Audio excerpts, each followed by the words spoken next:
Assalamualaikum warahmatullahi wabarakatuh. Kami kelompok 2 yang terdiri dari 5 orang. Saya sendiri atas nama Merianus.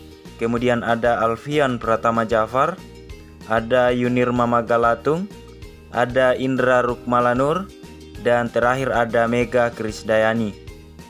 Lewat video kali ini kami akan membahas topik 1 pada ruang kolaborasi mata kuliah prinsip pengajaran dan asesmen yang efektif di sekolah menengah. Adapun materi diskusi yaitu yang pertama, bagaimana konsep pembelajaran paradigma baru dan asesmen yang efektif. Yang kedua, bagaimana semestinya guru merencanakan pembelajaran paradigma baru dan asesmen efektif untuk mengukur capaian belajar peserta didik. Yang ketiga, bagaimana pembelajaran paradigma baru dan asesmen yang efektif untuk mencapai capaian pembelajaran yang telah ditentukan. Dan yang terakhir, mengidentifikasi tantangan serta strategi yang mungkin muncul dalam merencanakan pembelajaran dan asesmen paradigma baru. Langsung saja kita masuk ke pembahasan poin pertama. Konsep pembelajaran paradigma baru dan asesmen yang efektif. Menurut Sufyadi, dalam buku Strategi Pembelajaran Arifudin 2022, Strategi Pembelajaran Bandung Media Sains Indonesia, pembelajaran paradigma baru dan asesmen yang efektif mencakup 3 hal. 1. Penerapan pola pikir bertumbuh. 2. Terpadu. 3. Kelulusan dalam menentukan asesmen menggunakan diagnostik awal. Jadi, konsep pembelajaran paradigma baru dan asesmen yang efektif yaitu tahap dan tingkat pencapaian peserta didik. 2. Membangun siswa untuk menjadi pelajar sepanjang hayat. 3. Mendukung kompetensi dan karakteristik siswa secara holistik. 4. Pembelajaran yang relevan. 5. Berorientasi pada masa depan. 6. Memotivasi peserta didik berpartisipasi aktif. Pembahasan selanjutnya yaitu bagaimana semestinya guru merencanakan pembelajaran paradigma baru dan asesmen yang efektif untuk mengukur capaian belajar peserta didik.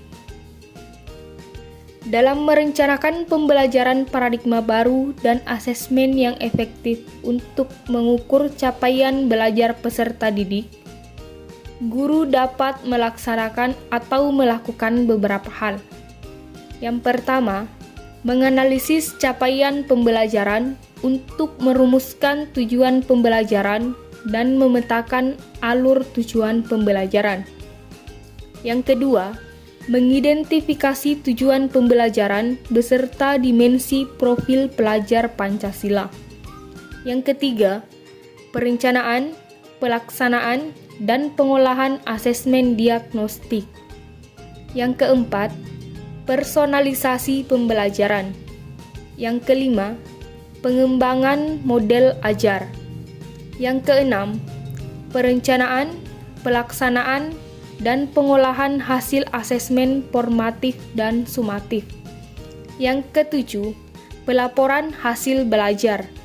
Dan yang kedelapan, evaluasi pembelajaran dan asesmen. Pembahasan selanjutnya yaitu bagaimana pembelajaran paradigma baru dan asesmen yang efektif untuk mencapai CP yang telah ditentukan. Untuk mencapai CP yang telah ditentukan, perlu menerapkan prinsip asesmen dan prinsip pembelajaran paradigma baru. Adapun langkah pembelajaran paradigma baru dan asesmen yang efektif untuk mencapai CP yang telah ditentukan yaitu: pertama, membuka pembelajaran. Di sini, guru mempersiapkan siswa untuk bisa serius dalam melaksanakan pembelajaran, misalnya melalui berdoa, absensi, dan menyiapkan sumber belajar, serta pemberian motivasi awal. Yang kedua yaitu membuat kontrak atau kesepakatan pembelajaran, yaitu seperangkat peraturan yang dibuat melalui kesepakatan antara guru dan peserta didik.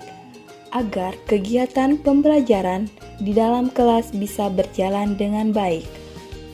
Contoh isi kesepakatan tersebut misalnya tepat waktu dalam mengikuti pembelajaran, mengerjakan tugas tepat waktu, menggunakan kalimat atau bahasa yang sopan, dan lain-lain.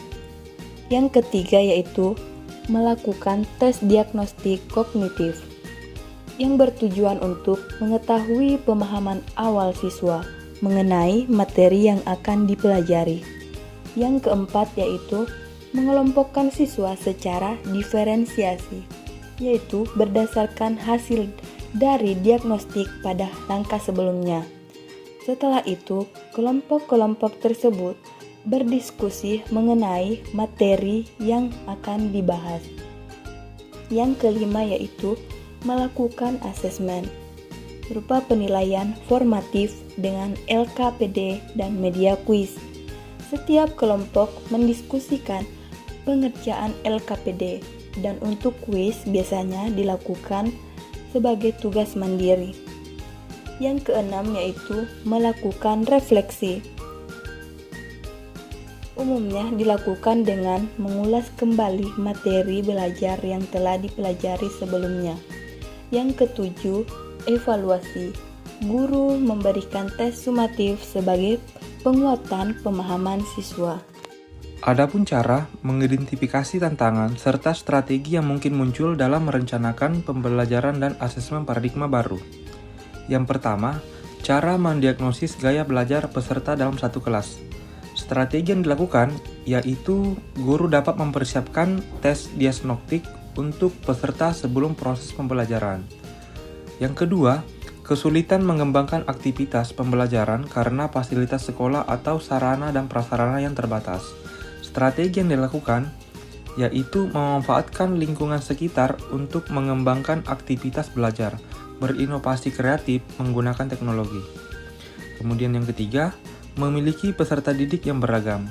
Strategi yang dilakukan yaitu mengidentifikasi keberagaman yang dimiliki oleh peserta didik, menentukan strategi, model, dan media yang akan digunakan dibuat bervariasi sehingga memfasilitasi daya belajar peserta didik yang berbeda. Yang keempat, kesulitan dalam menyusun asesmen pembelajaran yang sesuai dengan tujuan pembelajaran. Strategi yang dilakukan, guru dapat mengikuti pelatihan-pelatihan yang ada mengenai penyusunan asesmen baik secara langsung maupun tidak langsung. Dan guru saat menyusun asesmen perlu disesuaikan dengan indikator yang ada. Dan yang terakhir, guru senior mengalami kesulitan dalam memanfaatkan teknologi untuk menunjang proses pembelajaran. Strategi yang dilakukan yaitu guru diberikan pelatihan mengenai pemanfaatan TIK dalam pembelajaran baik secara online ataupun offline. Sekian presentasi dari kelompok kami.